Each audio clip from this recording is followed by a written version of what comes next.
بسم اللہ الرحمن الرحیم۔ السلام علیکم اسلامک ٹیچر آن لائن کے پیارے ناظرین، امید کرتا ہوں کہ آپ سب خیریت سے ہوں گے۔ پیارے بہن بھائیوں، بزرگوں، دوستوں، اس ویڈیو میں ہم آپ کو قرآن میں سے مقدمہ کا فیصلہ حق میں ہونے کا ایک بہترین وظیفہ بتائیں گے۔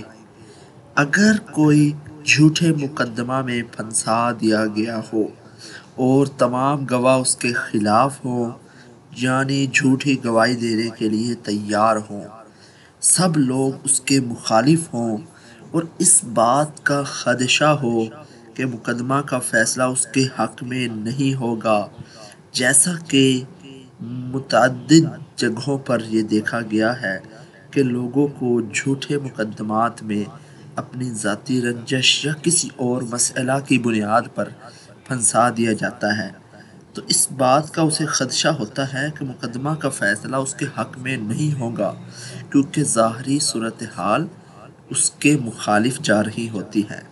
تو اس شخص کو چاہیے کہ وہ روزانہ ہر نماز کے بعد 121 مرتبہ یہ آیت مبارکہ پڑھے۔ بسم اللہ الرحمن الرحیم۔ وَقُلْ جَاءَ الْحَقُّ وَزَهَقَ الْبَاطِلُ إِنَّ الْبَاطِلَ كَانَ زَهُوقًا۔ اس آیت کو آپ خود قرآن پاک سے تلاوت فرما سکتے ہیں۔ پارہ نمبر 15 ہے اور اس کی آیت مبارکہ 81 ہے۔ پارہ نمبر 15 ہے اور آیت نمبر 81 ہے۔ انشاءاللہ تعالی اس کو جھوٹے مقدمہ سے نجات ہوگی، فیصلہ اس کے حق میں ہوگا اور ناجائز مقدمے سے اس کی خلاصی ہو جائے گی۔ اللہ تعالیٰ سے دعا ہے کہ اللہ تعالیٰ ہمیں دنیا و آخرت کی بھلائیاں نصیب فرمائے۔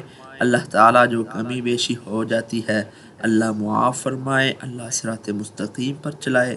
اپنا بہت سارا خیال رکھیے گا۔ ویڈیو پسند آئے تو لائک کر دے، چینل کو سبسکرائب نہیں کیا تو نیچے دیے گئے ریڈ بٹن پر کلک کر کے سبسکرائب کر لے۔ اگلی ویڈیو تک ہمیں اجازت دیجیے۔ اللہ حافظ۔